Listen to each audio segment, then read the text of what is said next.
li bendêne ku zarokê wan, xizmê wan, eqrebeyê wan rojekî vegerin malê ji ber ku wendan e. Di sala 2014-15 de dema ku Daişê êrişê Mosulê kir, êrişê ser herêmê kir, pir însan revandin. Em nizanin ev însan saxin ya jî bi vî şeklî hatine kuştin, qetilkirin. Malbat hêjî deriyê xwe vekirî hîştine, dibe ku rojekî kurê wan, keça wan vegere. Hinekî wan pêşmerge bûn, hinekî wan sîvîl bûn. Li niha pey derpê em dibînin şopa wan, rêça wan di van gorên komî de derdikeve. Ev qedera me Kurda ye, dibe em vê qederê hilweşînin. Em peyna xwe li vê qederê bixin. Em ret bikin. Em nebin ew millet ku kî bixwaze were me qetil bike bavêje nava gorên komî. Em vê qederê ret bikin. Ji ber vê ji me re pergalek, sîstemek lazim e. Binêrin gava din telefonê Amedê kiriye. Nava meselê de ji we re bêjim. Li Amedê aniha sîstemekî çete dest pê kiriye. Mafya. Kî rabiye ji xwe re biye otorîte. Çima? Ji ber ku otorîteya Kurdan tune el Diyarbekirê.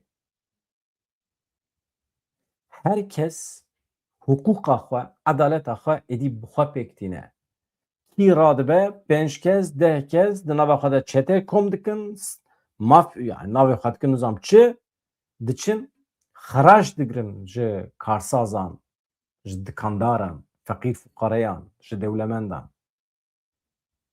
Tekîliya wan bi polîsan re jî heye, para polîsan jî didin wan. Çima em xwe dikin vî halî?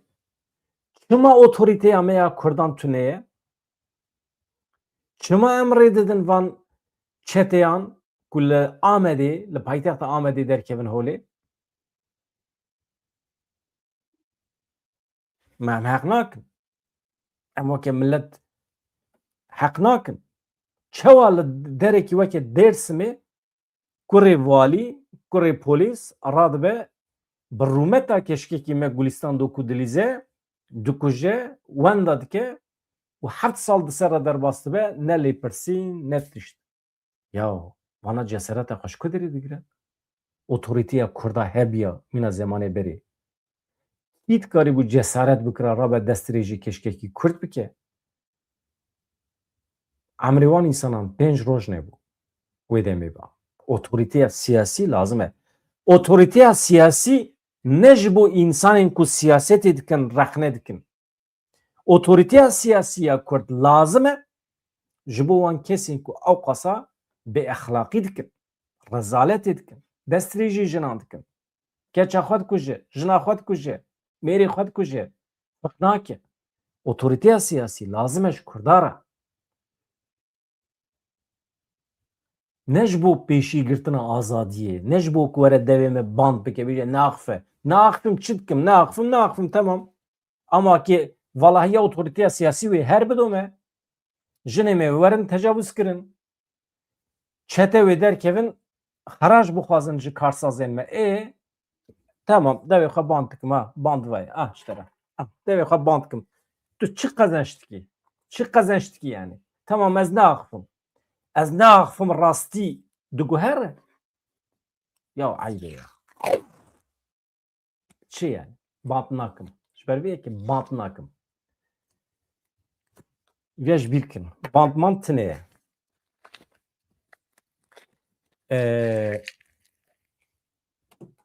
Ji vî milletê re otorîteyek siyasî lazim e.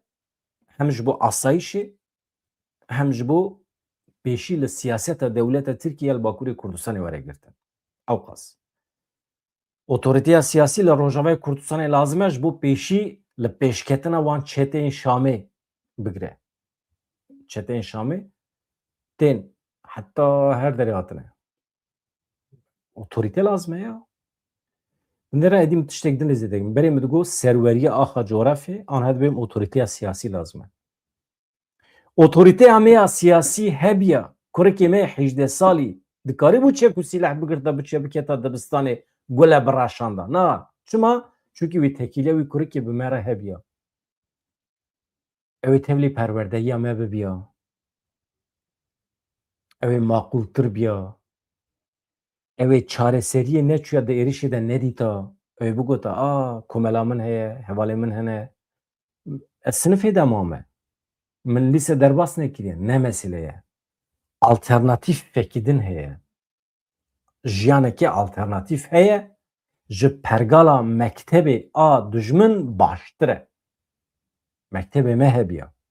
Ya tüne.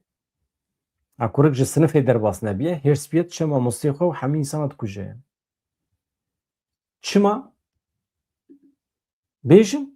Nana ez nehekim evanlı. Ez nehekim. Betü neheki. Bejetü neheki. Vallahi billahi etxwazim nehekim. Etxwazim ev hemî gotinê min cewt bin şaş bin. Xwazî ji me Kurdara îxtidarekî navxwayî lüzum nekira.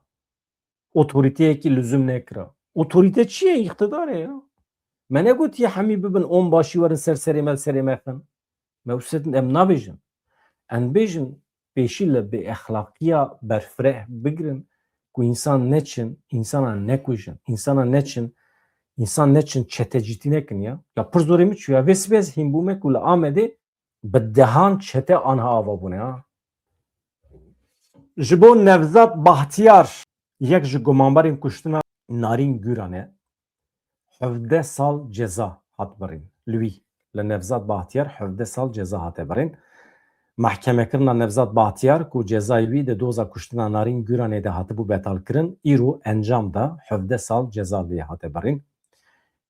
Duyemîn rûniştina jinûva darizandana Nevzat Bahtiyar ku cezayê wî yê 4 sal û nîvan ê girtîgehê di doza kuştina Narîn Güranê de çaliyê dadgeha bilind ve hatibû betalkirin li Amedê cardin hate dîtin. Çima cardin hate dîtin? Ji ber ku millet pir li tij derket. Millet got ya çawa mümkün e?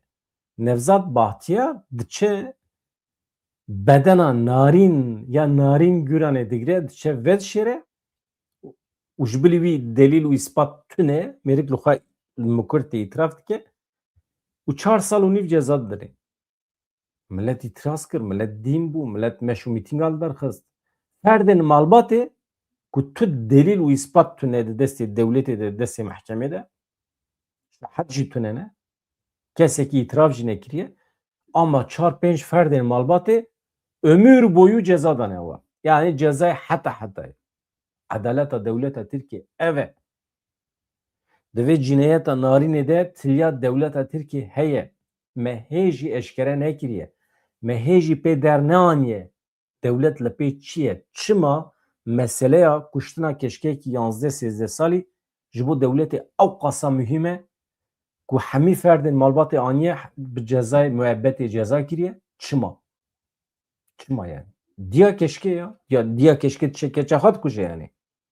Birayê keşke heye ew 18 salî 20 salî. Diçe xuşka xet kuje. Hemî derewin. Ama dewletê çima bala xwe daye ser vê malbatê çima dixwaze malbatê ceza bike kesekî fehm nekiriye. Ferdên malbatê jî fehm nekirine hevano. Hakikaten kesî fehm nekiriye. Ev Nevzat Bahtiyar çi ye, çi tebaye? Ji ku hatiye? Bi xwe ne ji wî gundiye jî. Çima dewlet xwedî li wî derdikeve? Di lêpirsîna li cem polîs de em dibînin ku polîs hewl dide îfadeyê wî sera rast bike. Ecayîb tişt hene. Ecayîb divê doza Narînê kesî fehm nekiriye. Hiç û aqilê me sekiniye. Niha ev Nevzat Bahtiyar ji ber ku alîkariya ana çima 17 sal ceza danê hincet ev e. Alîkarî daye ji bo kuştina Narîn Güranê. Temam alîkarî daye kuştinê ê kuştiye kî ye? Kes nizane. Ciyê ku binêrin hevanda. Ciyê ku kes nizane be delîl îspat tune be tu nikarî kesekî jî sûcdar bikî ji bo alîkariyê kuştinê. Ya wî kuştiye yan jî dibe delîl îspatekî tune. Tune ye. Ya tiştî ku me gotin hevano aniha binêrin ev Aygul Doku dibêje şahidekî xeber daye me şahid jî navê wî Umut Altaş e di dema kuştinê de dibe ez di Erebê de bûm. Aygul Doku xuşka Gulistan Doku di derbarê kuştina xuşka xwe de agahiyê nû parve kirin got Gulistan dema ku Umut Altaş di Erebê de bû hat kuştin. Di doza Gulistan Dokuyê de 13 gumanbar hatin binçavkirin lêpirsîna gumanbaran berdewam dike Malbata Gulistan Dokü'ye Parêzer Alî Çîmen li ber dadgeha Dêrsimê daxuyaniyekê dan xuşka Gulistan Dokü'ye Aygül Doku agahiyê nû dane. Çi dibêje? Dibe Umut Altaş di sê caran gazî mikir. Bi rastî dixwest nîşan bide lê nikaribû cesereta xwe bi dest bixe. Pişra çû notekî danî baroya Dêrsimê got kesî ku Gulistan Doku kuştiye Mustafa Türkay Sonel e. Kurê walî Tuncay Sonel e. Dozgerê wê demê zêde goh neda vê notê. Pişre em çûn hevdîtina malbatê berê ku em rûnên jî wan got Xwedê rehma xwe lê bike. Mesela hê nayzanîn Gulistan Doku sax e, miriye tenê em zanin wenda ye ew ê walî dibêje Xwedê rehma xwe lê bike. Aygül Doku diyar kir ku Umut Altaş di dema kuştina Gulistanê de di erebê de bîye. Ege Umut kujêr biya mesela walî dibêje walî ji bo kurê xwe biparêze dibe Umut dibe ku kujêr be. Malbata Gulistan Doku jî dibêje eger Umut kujêr biya wê ji min re negota ew alîkariya min bike. Ew ê vîjdanî ezab nekişanda. Eger îro Umut nebiya min ê navê kurê Tuncay Sonel jî dibe min zanîbû. Ê ku navê kurê walî derxist ew e Umut Altaş e. Wî bi xwe derxist holê ku kurê walî kuştiye. û pergala kamera mamera cîwî guherandine delîl îspat ji holê rakirine çar caran bi erebî çûye hatiye ciyê ku Gulistan herî dawî hatiye dîtin çar caran çûye hatiye lê hemî erebeyê ku di wê rê de çûne di dosyê de cih digire tenê çûyîna ereba kurê walî di dosyê de cih nagire. Hevalekî dipirse dibe çima heft sale dewleta Tirkiyê xwedî ew qas agahiyan bû çima dosya ve nekir lê kulî nekir çima aniha hatiye dosya vedike. Hevan na binêr. Ê ku cinayet pêkaniye kurê walî ye. Baş e? Gulistan wenda ye. Walî jî dibêje wenda ye. Dibe belkî buxa xwe kuştiye. Savcî dozgerê wê demê ê Dêrsimê li gorî walî tevdîger e. Kurê walî naxe dosyayê eleqe nîşan nade dixwaze ser meselê bigire. Ji ber vê yekê savcî berê ê Dêrsimê jî sûcdar e. Çi bû sal û nîv berê canikeke nû weke dozger hatiye Dêrsimê ew idî bi îsrar dibêje temam ez dixwazim vê meselê lêkolîn bikim berfireh bikim û dikolê rastî kurê walî tê. Mesele wisa vebû. Ev sê roj e mesele vebîye. Dosya teze ye yani. Dewere safî bike. Li Amedê kesekî hevjina xwe a berê û keça xwe kuşt. Li Amedê Bakurê Kurdistanê zilamekî hevjina xwe ya berê û keça xwe kuşt. Bûye şeva borî li navçeya Rêzaneyê Amedê pêkat. Zilamekî li pêş sîtiya Serhetê bi demançiyê Gulêber da hevjina xwe Kamîle Ateş û keça xwe Hafizê Ateş.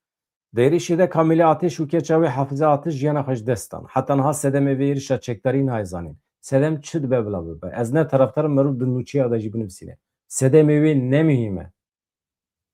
Ma sedem heye ku merû însanekî bikuje. Sedem tune ye. Çi dibe bila bibe. Dünya xirab e jî însanekî nikare însanekî bikuje. Li ser agahdarkirina derdorê tîmên tenduristî û polîs çûn cêbûyerê kujer yekser desteser kirin. Hêzên ewlehiyê kujer ji bo karûbarên lêpirsînê birin rêveberiya ewlehiya Amedê. Wî zilamî û Kamîle Ateş beriya heft salan dev ji hev berdabûn.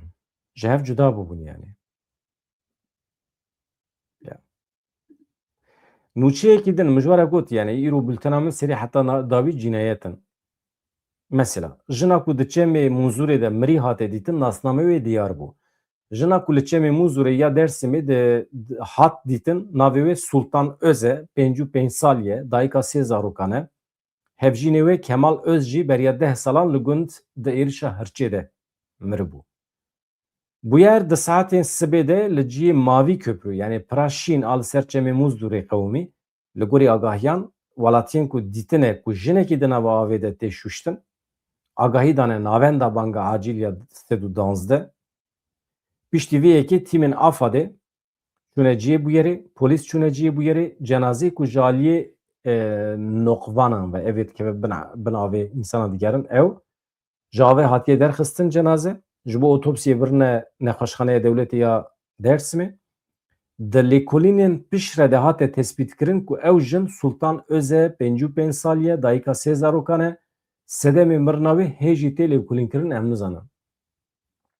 Yani sê îhtimal hene ya xwe bi xwe kuştiye yan jî heqeten ji bo xwe bişo ketibe avê ama ne sezona ku mirov bikeve avê û di avê de xeniqiye ji ber qezayekî yan jî bizanebûn hatiye qetilkirin avêtine wê derê. Hevjînê jinikê ji xwe me ji were gotibû Kemal Öz beriya 10 salan li gund di dema êrişa hirçekî de jiyana xwe ji dest daye. Ew jî meselekî bivêya we. Ev xortê me ê ciwan jiyana xwe ji dest da mixabin. Çima? Wextê xanî çê dikin hevanno erdê dikolê 3 metro zêdetir dikolê. Paşê jî ew axa ku dikolê tam dik dikolê. Normal gerek 45 derece wisa har bikolê ji bo ku erd nekeve. Ji bo ku ax neşqite. Yani muhakkak dibe pir har be. Vê derê kolan e, tîk kolan e, ev endeziyarê me genç ketiye hundir ji bo tiştekî bipîve ew ax ser de hatiye xwarê û binî damaya jiyana xwe ji dest daye. Yani ew qas qezayekî normal cinayet e. Berpirsyarê wê şantiye mirovên dewletê ku tişî wê derê kontrol dikin emniyetê digirin pîvanan nîşanê xelkê din dibe zanibin. Ew hemî berpirsiyar in. Li gundê gundikê Melê li Şirnexê Bakurê Kurdistanê ax şiqitî di bûyerê de mühendisekî dibin axê dema jiyana xwe ji dest da. Ev mesele duh roja çarşemê li gundikê Melî di dema çêkirina dibistanekî de qewimî mühendis Murat Bektaş ji bo ku avrêja dibin dîwara parastinê de bipîve da ket kortekê 2 metreyî dema ku endeziyarê 32 salî da kete korta avrêjê axa li pişt dîwarê parastinê ji nişka ve şiqitî binêrin. Deqekî berê ax neşqitiye 5 deqe piştre neşqitiye tam dema ku ew ketiye hundir. Yani ew qas tesadüf. Di wê kelî de Murat Bektaş dibin axê de dimîne kesên derdorê bi hawreyî ve diçin ji bin axê derdixin lê mixabin jiyana xwe ji dest dide. Yani nafilite. Niha jeotermal hevanno me wî rojê ji were bas kiribû. Min dirêj ji were bas kiribû îro niyetim tune ji were bas bikim. Mesela jeotermalê lê ganî reş û Varto hûn zanin cîranê hevin, nêzê hevin. Coğrafya wan aynî ye. Sîstema jeotermal ku jê elektrîk çê dikin, dewlet saziyê xwe diştîne wê derê heta binê erdê pir dikolê. Yani çend sıt metre nizanim. Yani bi sedan metre dikolê û gaz mazên qirêj jê derdikevin. Tonkî navê gaza hebû wî rojê min ji were bas kir. Ev gaz xeter in. Gazên kîmyewî ne. Mirovan jarî dike, mirovan kanserî dike. û da dikeve nava ser nebatan, bostanan, ser zeviyan, ser genim pişra dema em wan dixwin li ser sufrê me jî em jarî dibin nexweş dikevin. Nexweşên pîs in. Emirê mirovan kin dibe. Binêrin li bajarê Aydinê bûyerekî wisa çêbû pergalekî jeotermal çêkirin, santralekî jeotermal. Aniha li temamê Tirkiye rêjeya kanserê sedî 18 ye, li bajarê Aydinê sedî 40 e. Yani ji 100 kesan 40 wan kanserî ne. Çima? Ji ber vê meselê. Ji aniha dewlet aniye ji gundiya jî dixapîne. Binêrin. Gundiya jî dixapîne. Ji gundiya re dibê em hatine em ji bo erdhejê analîz dikin. Çünkü xeta fay tam لکانی رش اوارتویه halbuki tamamen ji millet ra derewat dikin tiştekî wisa tune ye hatine ji bo jeotermal amade bikin ez aniha vê vekim em bi hev re lêgodar kin ji bo vê jeotermalê kesinlikle tişkî em naxwazin a yek ev a dunya jî zaten şuxwe va proje anê zaten şuxwe ji vê coğrafyê tamamıyla insanlaştırmış bike yani insan acaba böyle göçköreni şuxwe zaten temelê vê proje ev tiştayê normalde hek evana çiye gerek hina dest bi proje han nekirî karê han nekirî gerek carê vî gundî bide rakirin carê vê coğrafyê bide temiz kirin ki hina dest vê proje bike mesela deprema Vartoyê da hila Vartoyê da Yedîsuyê da Bingolê da zaten şuxwe tê vê derka li gundê me de çaxişmiş hev dibana tuşxum gava mirû li ser kirokê mêzer bike ev quyana ev sontajana ve tamamıyla li ser wan merkez mesela üçlü merkezê de iskandin mesela li wê hêla gund tuneyê li hêla batiyê tuneyê git bir merkez haneye ji ber ku ji vê merkez han çiye fay hatiya Bingolê Yedîsû Varto git li vê derka birleşmişê hev dibe tamamıyla li ser xortuma fay hatiyê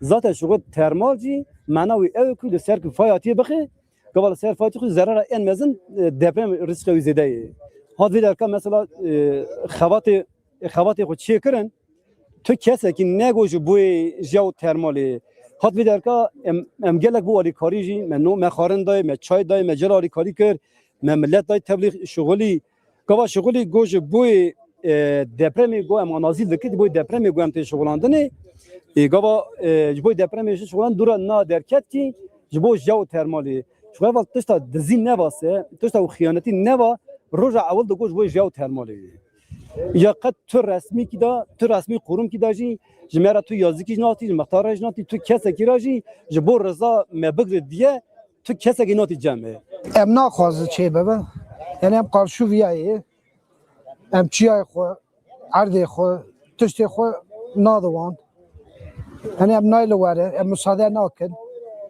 em dixwaze hûn jî me re ew bike giş yardımcî bibe em naxwazin yani gezerane mekî pêş te em pê hesiya xebera me jê bû ona göre em çû me her quruma ra ewkê xweşand me îmzayê xwe tov kir me her türlü ewkê xwe çê kirî yani quruma gişta ra yani em her mücadela xwe dike em xeyli hûn jî mücadela me bide ew kirin bira dünya pê bihese herkes pê bihese giş bizanibe kes neatiye me kes nediye neatî zaten werê jî reza me tune em naylin ve bölge me ve coğrafya me ve erdê me bilerek ji me digire yani bilerek tê dike ne İngiliz firması çi şey vê dere heytê ve erdê me ve toprağı me em heywancî ne giş yani niyeta min hebû ez vê nûçê êvarê ji we re bêjim êvarê saet bîst û yekan de ez ê bültenekî çê bikim lê aniha hema wisa bi kurtasî ji we re meselê bêjim hatiye plankirin walîtiya Kerkûkê teslîmê Türkmenan were kirin bi encama bazariyekê siyasî de aniha Kerkûk dibin kontrola yeketî niştimanî Kurdistanê de ye mafê wan e li wê derê walîtî heye bi rêva diçe 2024 vir ve wisa ye niha em pê hesiya ne ku rêveberiya navçe gundên derdorê wê teslîmê yenekê bikin erka wan deran wê zêdetir be lê bajarê Kerkûkê wê teslîmê Türkmenekî bikin tiştekî wisa tê gotin paşê jî Rêzdar Bafıl Talebanî wê biçe Serokkomarê Tirkiye Tayyip Erdogan bibîne li Enqerê rast e nerast e em nizanin lê aniha Rêzdar Mesûd Barzanî derketiye dibêje em destûr nadin yani ne ku em destûr nadin yani ne rast e ku qedera Kerkûkiyan bibe qurbaniya bazarên gumanbariyên siyasî em rast nabînin ji xwe civîna ku 2024 de çê bibû di dema hilbijartina Kerkûkê de dema hilbijartina walîtiya Kerkûkê de pedeke tevlî nebûbû ji ber vê aniha bazariyekê heye di navbera Hakan Fîdan